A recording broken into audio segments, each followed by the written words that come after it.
Alors Laurent, explique-nous un petit peu cette deuxième Race Cross France pour toi. Alors elle était très différente de la première, mais beaucoup plus dure que la première. Très différente parce que je l'avais évidemment mieux préparée, que je connaissais bien le parcours, que je connaissais bien les difficultés. Et très différente aussi parce que c'est pas du tout passé comme j'avais prévu. C'est que c'est parti beaucoup plus vite, beaucoup trop vite. Et je me suis trouvé dès le début dans un rythme qui n'était pas le mien et qui était en sur-régime.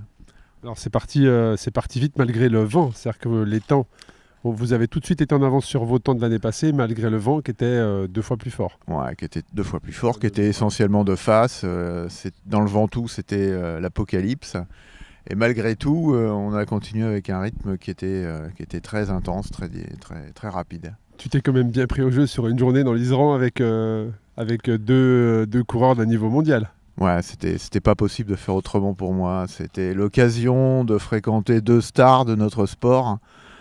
Et effectivement, j'ai pris beaucoup de plaisir à les rattraper, à les doubler, à être avec eux, à vivre, à partager un moment de compétition. C'était génial. Tu as discuté un petit peu avec eux dans l'ascension ou vous étiez vraiment chacun dans votre épreuve?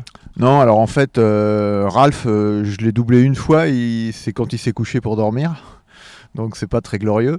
J'aurais pu le doubler une deuxième fois dans le début de l'ascension du Cormet-de-Roseland, mais j'ai crevé pile à ce moment-là. Et quant à Nicole, j'ai doublé plusieurs fois au gré de mes arrêts pour me ravitailler. Mais on n'a pas échangé à part un bonjour, non, pas plus que ça. Et comment tu as géré le reste de la compétition en fait? Comment tu as géré l'épreuve? Comment déjà tu t'es rendu compte que tu étais dans le rouge? Quel signe ton corps t'a envoyé?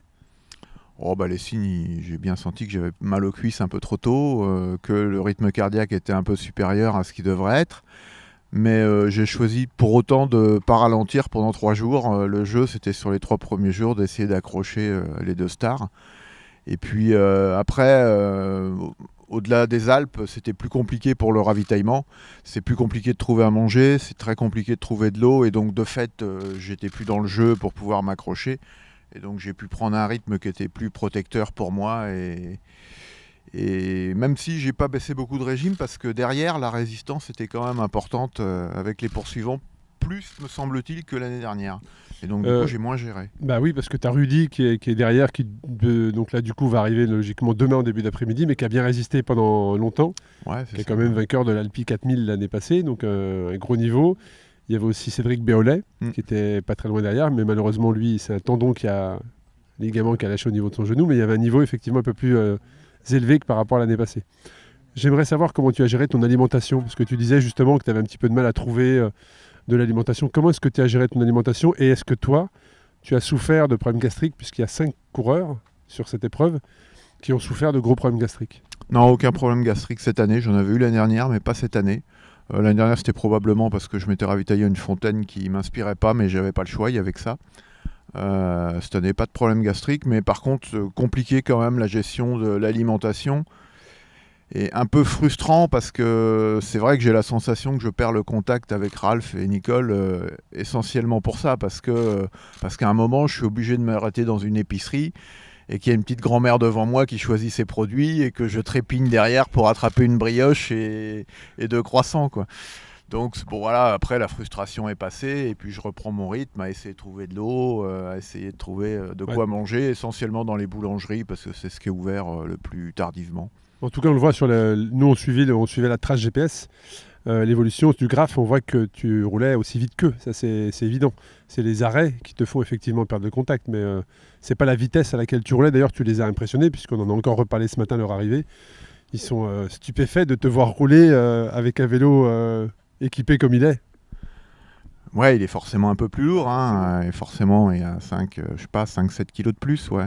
Donc des watts en plus, donc de la fatigue en plus, et pour eux ils ont été épatés de voir que tu faisais jeu égal, quoi. Ouais, j'étais épaté aussi, hein, je m'y attendais pas non plus, en tout cas, une surprise. Nous, derrière notre écran, on se disait, voilà, il doit se faire vraiment plaisir. En tout cas, parce qu'on en avait discuté à l'avance, je savais ce que tu voulais, pas ce que tu voulais faire, mais je savais que tu allais faire un petit peu la course avec eux. Et quand on voyait que ça durait quand même beaucoup plus que prévu, on se doutait que tu prenais beaucoup de plaisir. Comment tu as géré ton sommeil ? Alors, je ne l'ai pas géré, le sommeil. Parce que là, en arrivant, tu nous as dit, j'ai pas dormi depuis 24 heures, donc ça vacille un peu. Ouais, Comment- alors la première nuit s'est passée comme j'avais prévu chez moi, j'ai dormi 3 heures. Mais j'ai donc été surpris le lendemain de revenir sur Ralph et Denise. J'imaginais qu'après un sommeil de 3 heures, je ne les reverrais pas. Et puis finalement, je suis revenu parce que je pense que j'avais des bonnes jambes en montagne, j'étais bien préparé.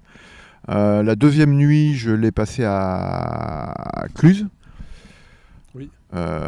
Donc hôtel pareil, 3 heures, et je repars et je suis pas très très loin.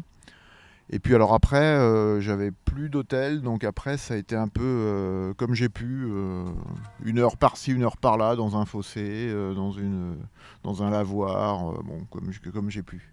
La débrouille. L'année passée, tu avais adopté la stratégie de dormir aux heures chaudes. Est-ce que, c'est-à-dire entre 15 et 17 heures, si ma mémoire est bonne, cette année, tu avais un calcul par rapport à ça? Non, cette année ça tombait mal parce que j'ai été trop vite en fait, donc je suis arrivé chez moi trop tôt. Donc c'était le matin et donc après ça s'est enchaîné parce qu'après je suis obligé de dormir à peu près tous les 24 heures, sinon je perds le rythme et je peux pas tenir de toute façon. Hein. Il y a eu des moments où il fallait que je dorme et donc je m'arrêtais et je dormais parce qu'il n'y avait pas le choix. Au niveau du parcours, donc même si c'est le même exactement que l'année passée, est-ce que tu as eu toi des sensations différentes sur le vélo? Est-ce que tu t'es dit, tiens, à cet endroit-là, l'année passée j'étais mal, là je suis bien, ou inversement? Non, en dehors de sur-régime, mais que je comprenais et que j'appréhendais, le parcours m'a pas surpris. Il est toujours aussi dur. Trop dur, la fin. L'avant-dernier secteur, c'est l'enfer. L'avant-dernier, c'est tout le temps, ça monte, ça descend. L'année passée, tu m'avais dit, Arnaud, si tu modifies le parcours encore un peu plus dur, je suis pas sûr de revenir. Ouais. Tu as vu, je ne l'ai pas modifié. Il l'a pas modifié, mais il est déjà bien assez dur. Ouais. C'est vraiment très très dur parce qu'il n'y a pas beaucoup de secteurs où on peut récupérer. C'est ça, on est tout le temps en prise. Même Ralph, tu vois, ce matin me disait qu'il a pourtant fait le tour les États-Unis, l'Autriche, la Slovénie, la Suisse, c'est qu'il n'avait jamais fait quelque chose d'aussi dur que ce parcours-là. Ouais. Mais que les paysages étaient jolis, mais en même temps, c'est quand même compliqué. Ouais, mais c'est un parcours difficile, c'est clair, mais peut-être trop difficile pour que beaucoup de public puisse participer, je pense. Ouais, après, c'est vrai que c'est ce qui rend l'épreuve aussi un petit peu épique et ce qui va faire que les gens veulent aussi peut-être venir pour se dépasser, pour se surpasser. Là, il faut mieux se Ils dépasser. sont au rendez-vous, ouais. Ils vont être au rendez-vous. Je vais juste revenir sur ton temps. Au début de l'épreuve, quand on a enregistré une partie du podcast et je t'ai posé quelques questions, tu m'avais dit, moi je suis venu pour gagner, mais c'est surtout je viens pour améliorer mon temps. Donc c'est mission réussie puisque tu as mis 5 jours, 19 heures et quelques minutes. Enfin, je reste bouche bée. Ça fait une grosse progression. Hein. Si je progresse autant l'année prochaine, ça va faire bien. Tu vas finir avec Ralph, attention. Ouais, non, j'étais évidemment surpris. Après, mentalement, j'étais prêt à pas finir la course, faut le savoir. Hein. Moi, c'était pas important pour moi de finir absolument. C'est-à-dire que si j'avais dû accompagner Ralph et Denise pendant 3 jours et puis laisser tomber, c'était pas un problème. Il se trouve que j'ai réussi à gérer derrière et que j'ai pu récupérer et que j'ai vu que l'écart avec mes poursuivants finissait par grandir aussi. Et qu'après, quand tu as de l'écart, c'est tout de suite plus facile parce que tu prends le temps de t'arrêter pour manger, pour boire, tu prends le temps pour faire une pause d'1 demi-heure pour dormir. Tu t'installes un peu dans le confort et donc du coup, c'est plus facile. En fait, il y a eu un écart, l'écart était vraiment faible jusqu'à la Colombière, je pense, vers la sortie des Alpes, où là, ça restait serré. Ouais. Et puis, à partir de la Colombière, l'écart a commencé à grandir pour devenir ce qu'il est aujourd'hui.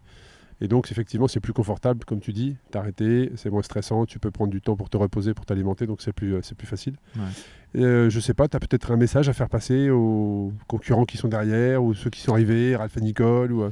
Aux concurrents qui sont derrière, je leur souhaite du courage parce que c'est pas fini, il peut encore y avoir du vent demain, il y avait du vent aujourd'hui, tout le temps du vent toute la semaine. Et vous l'avez vu de face toute la semaine. Ouais, toute la semaine de face, ouais, ça rend la course évidemment beaucoup plus difficile. Et puis Ralph et Nicole, bravo, c'est des super champions et j'ai été ravi de passer quelques jours pas très loin derrière. Bon, en tout cas, on peut te féliciter parce que tu fais partie de ces champions-là. 2e trophée pour toi. Tu améliores ton temps. Bravo, bravo, félicitations, bon repos surtout. Ouais, merci. Et bon sommeil parce que tu n'as pas dormi depuis plus de 24 heures. Et en tout cas, c'est un vrai plaisir de t'avoir sur l'épreuve. Merci à toi de cette épreuve. Merci Laurent, je t'embête pas plus longtemps. Pas de soucis.